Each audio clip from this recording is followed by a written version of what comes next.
todos. Hoy vamos a continuar con el tema que hemos venido tocando, que hemos denominado la maldición del dador. Para muchos este título podría tal vez carecer de un significado bíblico, porque se supone, la mayoría de las personas piensan que lo único que le espera a un dador es bendición, lo único que le espera a un dador es favor. ¿Por qué vamos a suponer entonces que a un dador no le viene el bien y el favor de Dios, sino una maldición? Y es justamente la temática que vamos a abordar en esta ocasión. Vamos a ver el caso bíblico de algunas personas, de algunos personajes bíblicos que en el acto de dar resultaron recibiendo maldición antes que bendición.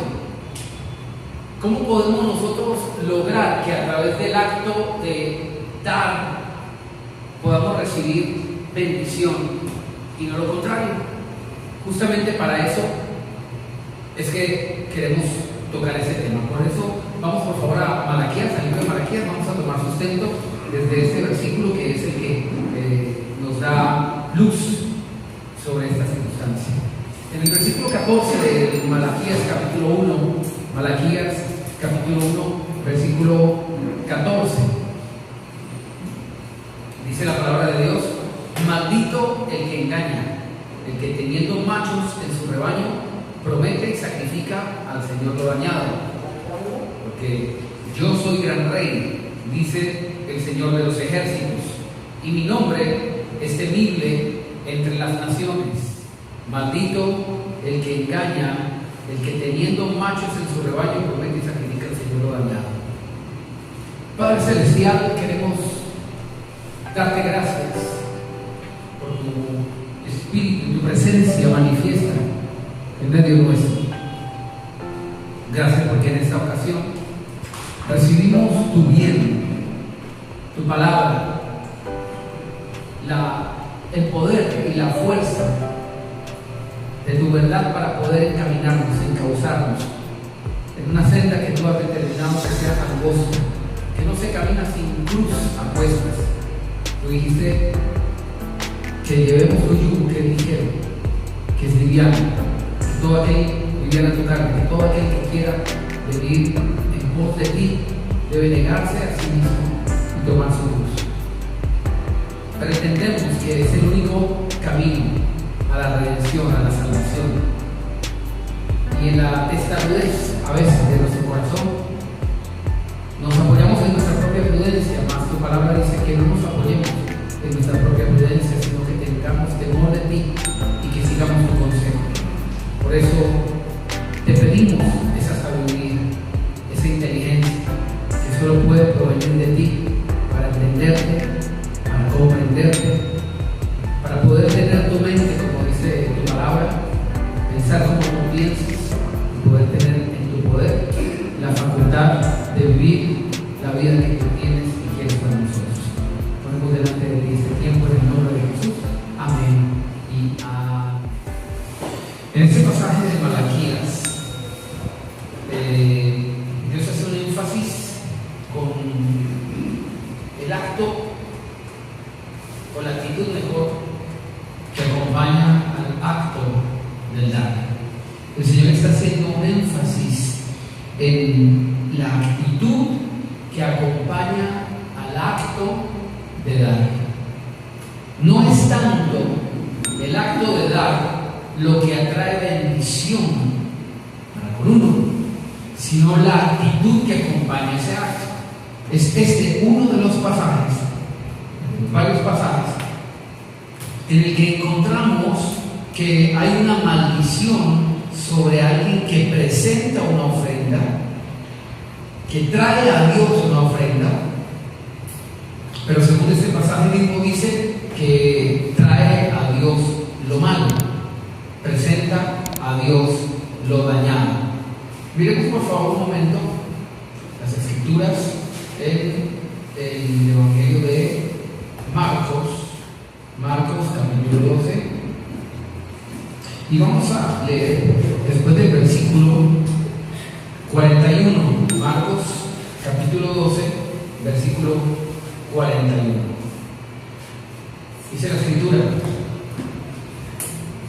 Aquí hay un título en mi Biblia, dice la ofrenda de la viuda. Contextualicemos un poquito el pasaje. Dice, estando Jesús sentado delante del arca de la ofrenda, miraba cómo el pueblo echaba dinero en el arca, y muchos ricos echaban mucho. Y vino una viuda pobre y echó 2 blancas, o sea, un cuadrante, para que usted entienda lo que son 2 blancas, ¿ok? O sea, un cuadrante. Versículo 43. Entonces, llamando a sus discípulos, les dijo: de verdad les digo que esta viuda pobre echó más que todos los que han echado en el arca, porque todos han echado de lo que les sobra, pero esta de su pobreza echó todo lo que tenía, todo su sustento. En este pasaje, que también lo encontramos en Lucas capítulo 21, quiero que lo veamos en paralelo. Recuerden que estos evangelios se llaman sinópticos, se pueden encontrar diferentes perspectivas en los relatos de cada uno de los evangelistas. Lucas capítulo 21, versículo 1. Lucas 21, versículo 1 dice: levantando los ojos, vio a los ricos que echaban sus ofrendas en el arca de las ofrendas. Vio también una viuda, y aquí no dice que era pobre, dice, vio también una viuda muy pobre que echaba allí 2 blancas, y dijo: de verdad les digo que esta viuda pobre echó más, diga conmigo, echó más, que esta viuda pobre echó más que todos, pues todos aquellos echaron para las ofrendas de Dios. Subraye, por favor. Diga conmigo, las ofrendas de Dios. Pues todos aquellos que echaron para las ofrendas de Dios lo que les sobra, pero esta, de su pobreza, echó todo el sustento que tenía. 2 blancas, que eran las monedas que ella depositó, eran equivalente a un 128avo de denario. El denario era la moneda que le pagaban a un obrero por el día. ¿Cuánto puede costar el salario mínimo diario? ¿Cuánto cuesta el día de un salario? El salario mínimo, supongo usted, está en $1.000.000 pesos. Divídalo entre 30 días, que es, según el Código de Comercio, el tiempo laboral. ¿Cuánto es que cuesta? ¿Cuánto? 36.000 pesos. ¿Bien? Es decir, un denario, por eso le decía que 33.333.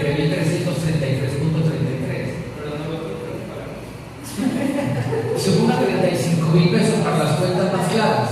Ahora, 35.000 pesos, por favor, divídelo en 128. A eso equivaldría 2 blancas, que fue lo que ella ofrendó. ¿Cuánto es? 35.000 dividido 128. ¿Cuánto? 273 pesos. Haga de cuenta que ella depositó 300 pesos. Las personas que saben sobre finanzas y demás dicen que no es posible hacer una equivalencia del dinero de ese tiempo al dinero de hoy, y tienen toda la razón en absoluto. Sin embargo, para cuestión de ejemplo, más o menos tenemos esta similaridad. Piense usted que la señora no dio 300 pesos, póngale que haya dado 5.000 pesos, 4.000 pesos, $1, 4.000 pesos colombianos. Y esta mujer, según lo que dice el pasaje, era una mujer muy pobre. Lo que quiero resaltar, volviendo al pasaje de Marcos, es cómo el Señor Jesús toma semejante actitud. Vamos a ver en nuestra mente el escenario. Suponga usted que aquí está el arca de las ofrendas, y en el arca de las ofrendas lo que hizo el Señor Jesús es sentarse, dice allí, El verso 41, Jesús sentado en el arca de la ofrenda, miraba cómo el pueblo echaba dinero. Miraba si echaban. ¿Miraba qué? ¿Qué significa cómo? ¿Será que estaba mirando si uno le echaban de 3 puntos? ¿Otros al estilo Tejo? ¿O qué estaba mirando? La pregunta es, propongamos el cuadro en nuestra mente. ¿Qué estaba viendo el Señor ahí? Delante del arca de las ofrendas de Dios. ¿No es algo privado? Señor, por favor, retire este artículo. O sea, por favor, eso es algo muy privado. ¿De la incumbencia de quién es ese asunto? ¿Qué hace el Señor ahí? Respóndame, por favor, ¿de la incumbencia de quién es ese asunto? ¿De quién? De Dios. Entonces, está la respuesta al cuestionamiento. ¿A quién le incumbe el asunto de las ofrendas que nosotros le damos a Dios? Sino a Dios mismo. ¿Qué hacía él ahí? ¿Sabe qué nos dice la Biblia? Que el Señor Jesús estaba pendiente de la manera, de la forma, de cómo, no si echaban, porque había unos que lo echaban por apariencia. Y dice la Biblia, leamos por favor Marcos capítulo 12, volvamos allí. Y en el versículo 41, en la parte B, digamos así, aunque no hay punto, dice, miraba cómo el pueblo echaba dinero en el arca y muchos ricos. ¿Cuántos ricos? Muchos ricos echaban mucho. Vea, con un solo rico que en esa iglesia esté, uno dice ya, ahí había mucho. Con un solo rico, uno dice, ahí ya hay mucho. Pero ¿cuántos ricos había? ¿Y cuánto daban? Muchas cantidades. Uno solo ya era mucho. Ahora había muchos ricos. Imagínense la cantidad que estaba reunida de las ofrendas de los ricos. Pero mire lo que dice en el versículo 43. Entonces, llamando a sus discípulos, el Señor Jesús no solamente le bastó con sentarse a mirar cómo la gente daba, sino que viene y le cuenta a sus discípulos. ¿Por qué? Oiga conmigo enseñanza. Y llamando a sus discípulos, versículo 43, les dijo, de verdad les digo que esta viuda pobre echó más que uno. ¿Qué dice? ¿Echó más que qué? ¿Cuántos ricos había? ¿Cuánto dinero había en esa canasta? Muchos ricos.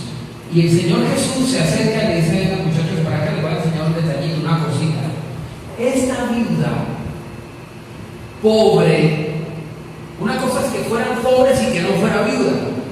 Tenía alguien que podía velar por ella. Pero esta viuda, además de pobre, era viuda. Era viuda. Esta viuda pobre echó más que todos los que han echado en el arca. O sea, que todos los que echaron en el arca no eran solamente los ricos, sino un poco de gente más. ¿Cuánta gente? Un poco de gente. Pero el Señor la pone a ella como ejemplo para decir todo lo que está aquí, dado por toda la gente, no es tanto como lo que esa señora viuda pobre puso. Qué tremendo que la Biblia nos da el valor de lo que ella dio. Póngale $1. Por debajo de la línea de pobreza, según la Organización Mundial, la Organización de Naciones Unidas, que ha establecido una línea de pobreza por la cual una persona se considera pobre cuando vive con menos de $2 al día. Esa estaba recontra pobre. Lucas dice era muy pobre, porque dice la Biblia que ¿qué fue lo que ella dio? Versículo 44. Porque todos han echado de lo que les sobra, pero esta de su pobreza echó todo lo que tenía, encuentre una frase a continuación que dice: todo su sustento. Todo su sustento. Y dice todo lo que tenía para vivir, las familias. Todo lo que tenía para vivir. Así lo dice Lucas. ¿Te acuerdas? Lucas, ¿qué era? 21. Lucas 21, que tenía todo lo que tenía para vivir. ¿Cómo cree que vivía ella con ese dinero? Lo que tenía era todo, absolutamente todo, el dinero para vivir. ¿Qué vida llevaba? Es la pregunta. Si usted se pone en sus zapatos, en los zapatos de la vida, ¿usted cree que ella tendría una buena vida? ¿Cuántos de nosotros podríamos decir: todo mi sustento, todo lo que yo tengo para vivir son 4,000 pesos? Póngale 5,000. ¿Usted cree que llevaría una buena vida? Piense lo siguiente: ella entendía que eso que estaba allí, ese canasto, era el arca de las ofrendas de Dios. Diga conmigo: ofrendas de Dios.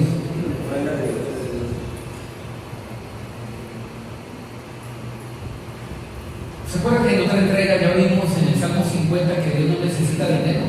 ¿Por qué le llaman? Ofrendas de Dios. ¿Dios necesita dinero? ¿Cómo le hacemos llegar el dinero a Dios?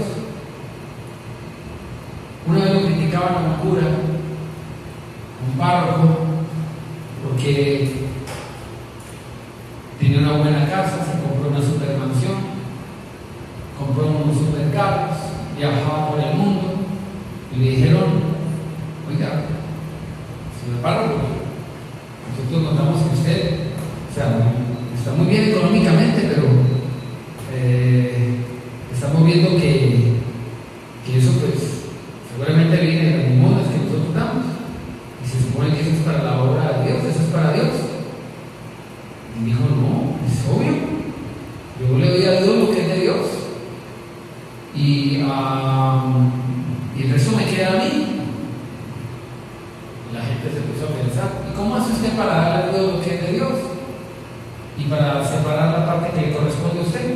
Y dijo: yo cojo todo el arca de las limosnas, las tiro hacia arriba, y lo que coja Dios es de él, y lo que caiga es para mí.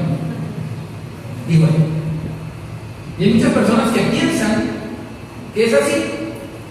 Dios no necesita un peso de absolutamente nadie. Absolutamente nadie. ¿Por qué se atreve a llamar las ofrendas de Dios? Diga conmigo: Dios considera una porción del dinero que Él me da como algo sagrado y para Él. De lo que yo recibo, Dios considera que una parte es sagrada. Cuando se pone lo sagrado delante de Dios se llama consagrado. Cuando no se pone, se llama, bueno, le dan el término, es un poco religioso, sacrilegio, es decir, tomar lo sagrado y deshacerlo. Y eso trae maldición. Pero el punto aquí es que esta mujer, todo lo que tenía para vivir, para comer, para alimentarse, lo dispuso entregándolo en la obra. Si usted y yo estaríamos presentes allí, seguramente nos hubiéramos alzado en armas, compañero, contra tal indignación. Señor, ¿cómo se te ocurre estar allí sentado delante de un tarro lleno de plata, con mucha gente, muchos ricos que están echando un poco de plata, y usted, en vez de decirle a la señora: sitica usted, ¿cómo se le ocurre? No haga eso, no dé todo lo que tiene para vivir, antes tome y llévese esto, porque no lo hizo. ¿Sabía el Señor Jesús que lo que ella dio era todo su sustento? Sí. Ahí acaba de decir que sí. Él llama a sus discípulos para contarles: mire, ella dio todo lo que tenía, todo su sustento. Cualquiera es tan descarado. Pero Señor, ¿qué le pasa? Hasta aquí, cuando razonamos desde nuestro propio criterio, cuando analizamos esto desde nuestra propia razón, no le encontramos significado, sino por el contrario, nos indignamos. La pregunta, razonalmente hablando, ¿por qué el Señor no le impidió a ella dar todo lo que tenía? Es que era la comida, hermano. Póngase en los zapatos de la señora, era la plata del mercado. Ella podía llegar a la casa y decirle al esposo: me gasté toda la plata. No, era viuda.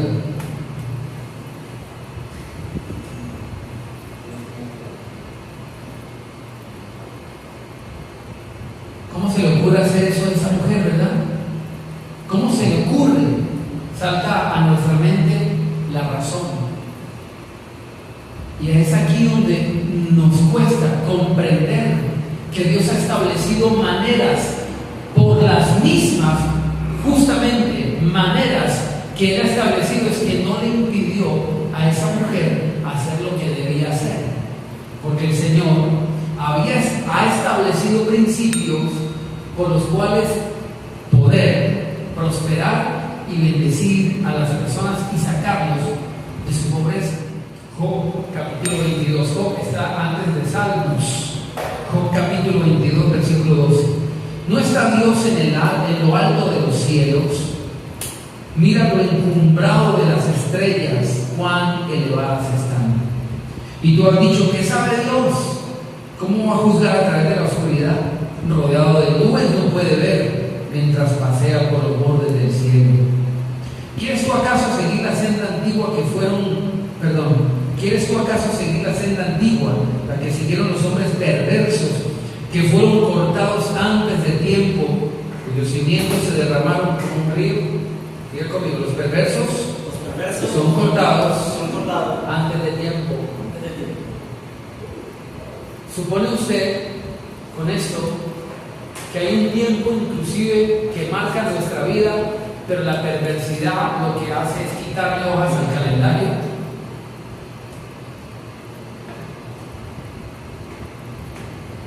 En la mayoría de países violentos, la tasa de mortalidad referida o relacionada con la violencia casi siempre está entre los 25 20 años. Uno dice: pero ¿cómo muere tanta gente de manera violenta tan joven? Justamente por la violencia, por la perversidad. Quien se inclina en el camino de la perversidad le está quitando y le está restando años a su vida. Dice, ellos decían, versículo 17, apártate, ellos le decían a Dios: apártate de nosotros.